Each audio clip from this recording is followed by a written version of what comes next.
आपके घर कुछ लोग आने वाले हैं जो आपसे कुछ प्रश्न पूछेंगे, यानी रजिस्टर लेके आएंगे और आपसे कुछ प्रश्न पूछेंगे। अब आप सोचते होंगे सर ये प्रश्न पूछने वाले होंगे कौन, क्या प्रश्न पूछेंगे हमसे? जी हाँ, तो अब आपके घर आएंगे जनगणना अधिकारी जो कि जनगणना करने वाले हैं, ठीक है। और तो कौन से प्रश्न पूछेंगे वो, क्या हमें बताना है और क्या हमें नहीं बताना? जी हाँ, तो बने रहिएगा इस वीडियो में। इस वीडियो में हम बात करेंगे कि सर जनगणना क्या है, ये क्या है, कब शुरू हुई थी, किसने कराया था, और वो जनगणना अधिकारी हमसे क्या पूछेंगे आके, और हम कौन से प्रश्नों के जवाब देंगे और कौन से प्रश्नों के जवाब नहीं देने हैं, ठीक है। कौन से प्रश्न वो हमसे नहीं पूछेंगे और यदि हम जवाब नहीं देंगे तो क्या होगा। तो चलो जानते हैं कि जनगणना क्या है। जी हाँ, जनगणना जैसे नाम से ही स्पष्ट है कि जनगणना क्या है। जनगणना का मतलब है लोगों को गिनना, अर्थात जनसंख्या की गिनती करना, यानी हमारे देश में कितने लोग हैं उनकी क्या करना, गणना करना, उनको गिनना ही क्या कहलाता है, जनगणना कहलाता है, ठीक है। अच्छा सर, जनगणना क्यों कराते हैं वो, क्या उद्देश्य रहता है हमारा जनगणना के पीछे, क्या उद्देश्य रहता है हमारा जनगणना के पीछे? तो हमारे जनगणना के पीछे हमें पता लग जाता है कि हमारे देश में लोग कितने हैं, ठीक है। अगर लोग कितने हैं तो उनमें रोजगार, यानी रोजगार कितने हैं और कितने हैं वो बेरोजगार हैं, ये पता लग जाता है।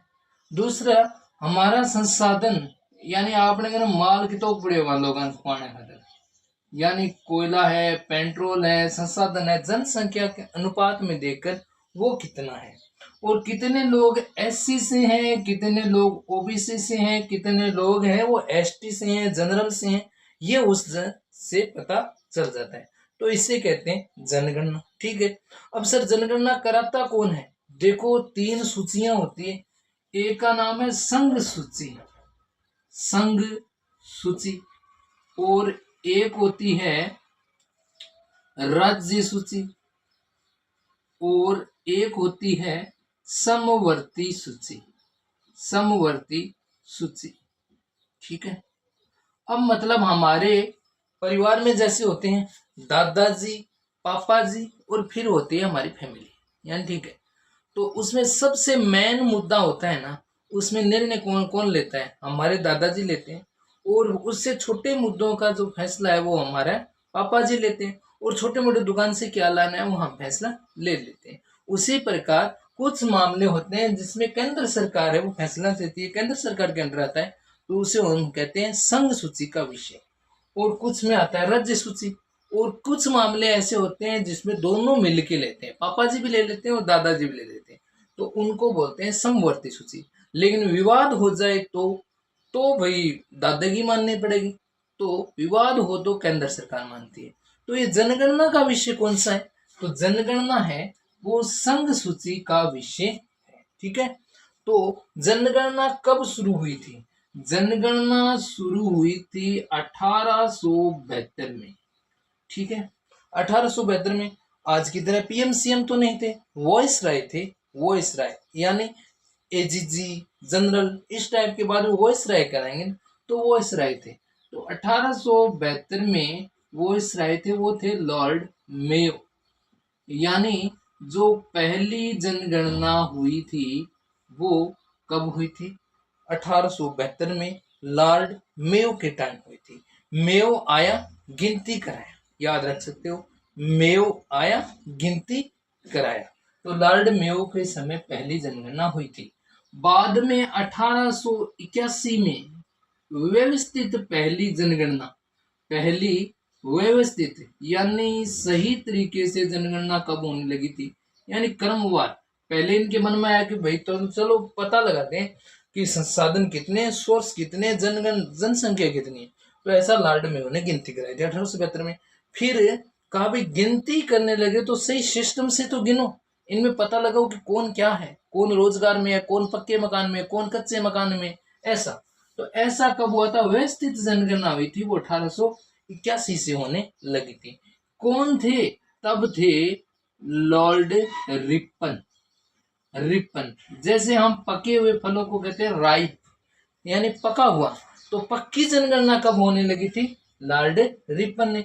लॉर्ड मेयो आया, गिनती कराया, और रिपन आया, सिस्टम चेक कराया। उन्होंने कहा भी सिस्टम चेक करो, निर्धारित करो।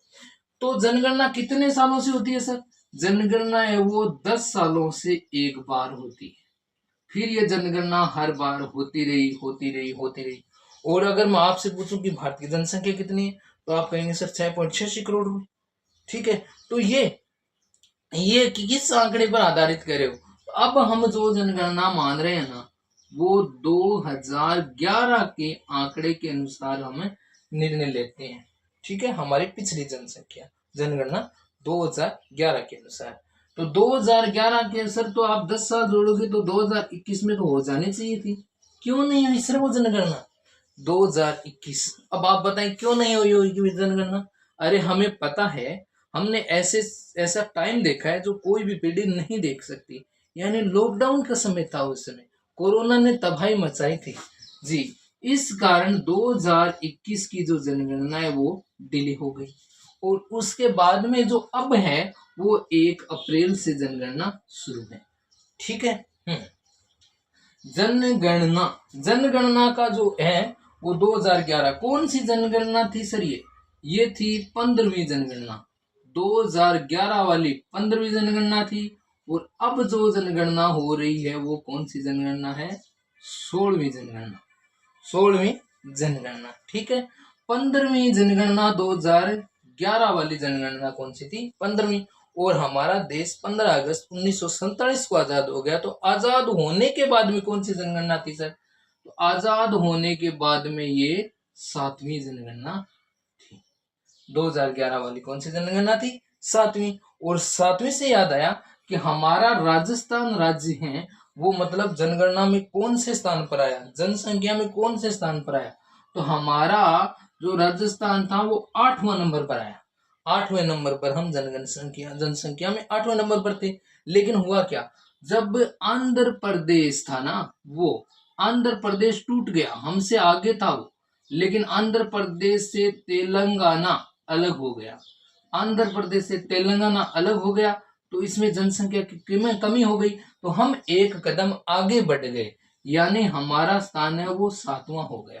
तो 2011 की जनगणना के अनुसार राजस्थान का कौन सा स्थान था?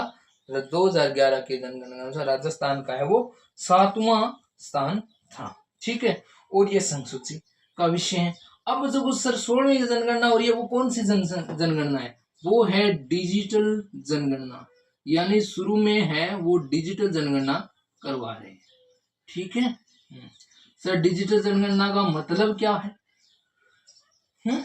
तो ये जीपीएस सिस्टम से जनगणना करवा रहे हैं, और हमें कुछ प्रश्नों के जवाब देने होंगे। कौन से सवाल होंगे सर? अब कौन कौन से सवाल पूछेंगे हमसे? तो जनगणना अधिकारी है वो हमसे ये 33 क्वेश्चन है वो पूछेगा। हमारी जनगणना का जो स्लोगन है, नारा दिया जाता है, वो क्या है? तो वो है हमारी जनगणना हमारी पहचान। हमारी जनगणना और हमारी पहचान, इस आधार से। ठीक है। तो जानते हैं हम उन 33 प्रश्नों के बारे में। तो पहले पूछेंगे कि भाई आपका भवन यानी मकान ले लो, मकान के बारे में वो पूछेंगे। मकान के बारे में क्या पूछेंगे कि आपके मकान नंबर कितना है, यानी आपकी भवन संख्या कितनी है। दूसरी बात, भाई मकान की दीवारों में कौन क्या लगा है, मिट्टी लगी है या आप लिपाई वगैरह मतलब सीमेंट से की है। आपका मकान कच्चा है या पक्का है। आपने छत पर है वो कच्ची सामग्री डाली है या छत आपकी पक्की सामग्री की है। ठीक है, आपका मकान है वो किराए का है या आपका स्वामित्व खुद का है। ठीक है, आपकी जमीन है जिस पे आप रह रहे हो उसका स्वामित्व क्या है, क्या वो किराए की रेंट पर रह रहे हो या आपका खुद का मकान है। इस प्रकार के क्वेश्चन है वो। और आपके मकान की हालत कैसी है, यानी वो जर्जर है या वो उस मकान की रिपेयरिंग है, वो मांग रखी है। आपका मुखिया कौन है, यानी मुखिया पुरुष है या मुखिया महिला है। ठीक है, और मुखिया एससी की है या मुखिया ओबीसी। अच्छा, जनगणना है वो जातिगत जनगणना हो रही है, तो मुखिया एससी है या मुखिया कितने हैं और विवाहित जोड़े कितने हैं। हाँ, विवाहित जोड़े कितने हैं, इस प्रकार का प्रश्न पूछेगा। क्यों क्यों पूछेगा विवाहित जोड़े? देखो, एक नया एक लिव इन रिलेशनशिप, आजकल एक नई ट्रेजेडी है कि शादी नहीं कराते लोग, बिना फेरे वो एक दूसरे के साथ रहते हैं, इनको बोलते हैं लिव इन रिलेशनशिप। और ये कोर्ट में लीगल है कि दो लोग हैं वो बिना फेरे एक दूसरे से रह सकते हैं। समाज में कहा जाता है कि उनको एक दूसरे के साथ रहने का, साथ समझने का मौका मिलता है इससे। वो कितना सही है ये तो आप देख सकते हो। तो अब फैसला क्या है कि अगर वो बिना शादी एक दूसरे के रहेंगे तो उन्हें पति पत्नी माना जाएंगे। जी हाँ, बिना फेरे पति पत्नी। दूसरा, क्या आपके पास रेडियो है? अब आप कहेंगे नहीं, लेकिन यदि आपके पास मोबाइल फोन है और उस मोबाइल फोन में एफएम है तो वो आपको रेडियो माना जाएगा। लेकिन खुश हो जाइए, अगर आप YouTube देख रहे हो सर, टीवी तो नहीं मानेंगे? नहीं, YouTube देखना टीवी नहीं माना, ठीक है। और आपसे पूछा जाएगा कि भाई इंटरनेट कनेक्शन क्या है, तो ऐसे मत सोचना कि कोई वाईफाई वाला पूछ लेंगे जल्दी से चेंज करो रे, पासवर्ड चेंज करो, नहीं। वो पूछेंगे कि आपके पास किस प्रकार का मोबाइल कनेक्शन है, ठीक है। पानी का सोर्स क्या है, यानी आप पानी कौन सा पीते हो। अगर आप पानी का जो कनेक्शन है वो बाहर है, और अगर आप बोतल से पानी पीते हो तो बोटल्ड वाटर में माना जाएगा। इस प्रकार के क्वेश्चन हमसे पूछेंगे। दूसरा, गैस कनेक्शन है, खाना गैस पे बनाते हो, या पानी वाला जो वाटर टैंक है आपका कुंड है वो बाहर है या अंदर है, पानी की निकासी की आपके पास कैसी व्यवस्था है, इस प्रकार के क्वेश्चन है वो हमसे पूछे जाएंगे, ठीक है। तो ये प्रश्न वो जनगणना वाले पूछेंगे, ठीक है। अब क्या है कि सर कौन से प्रश्न पूछे नहीं जाएंगे? जी हाँ, तो एक क्या है, महिला को उम्र और व्यक्ति को कमाई नहीं पूछनी चाहिए। तो जी हाँ, वो आपकी आय, आपकी कमाई नहीं पूछेंगे, ठीक है। दूसरा, आपसे कोई भी आधार कार्ड या पैन कार्ड की डिमांड वो नहीं करेंगे। और तीसरा sir, OTP, one time password, किसी भी प्रकार का ओटीपी आपसे नहीं पूछेंगे।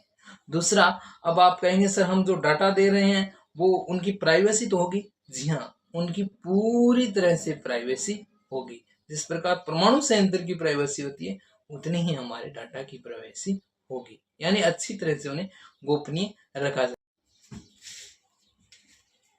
जी हाँ, तो ये प्रश्न वो जनगणना वाले पूछेंगे, ठीक है। अब क्या है कि सर कौन से प्रश्न पूछे नहीं जाएंगे? जी हाँ, तो एक क्या है, महिला को उम्र और व्यक्ति को कमाई नहीं पूछनी चाहिए। तो जी हाँ, वो आपकी आय, आपकी कमाई नहीं पूछेंगे, ठीक है। दूसरा, आपसे कोई भी आधार कार्ड या पैन कार्ड की डिमांड वो नहीं करेंगे। और तीसरा sir, OTP, one time password, किसी भी प्रकार का ओटीपी आपसे नहीं पूछेंगे। दूसरा, अब आप कहेंगे सर हम जो डाटा दे रहे हैं वो उनकी प्राइवेसी तो होगी। जी हाँ, उनकी पूरी तरह से प्राइवेसी होगी। जिस प्रकार परमाणु संयंत्र की प्राइवेसी होती है उतनी ही हमारे डाटा की प्राइवेसी होगी, यानी अच्छी तरह से उन्हें गोपनीय रखा जाए, प्राइवेसी रखी जाएगी। आरटीआई, राइट टू इंफॉर्मेशन के आधार पर भी हमारे डाटा की जानकारी किसी दूसरे को नहीं दी जाएगी, ठीक है। अगर हम ये प्रश्न बताने में चूक गए तो, या उनसे पहले, जी हाँ, तो हमारे पास कुछ वेबसाइट दी हैं जिसमें हम जनसंख्या के आंकड़े हैं वो भर सकते हैं और हम सहभागिता में शामिल हो सकते हैं। तो हमें जनसंख्या में सहयोग करना है। तो आज के लिए वीडियो में इतना ही। अगर वीडियो पसंद आया तो चैनल को सब्सक्राइब कीजिएगा, लाइक कीजिएगा और वीडियो को शेयर कीजिएगा। ओके, धन्यवाद।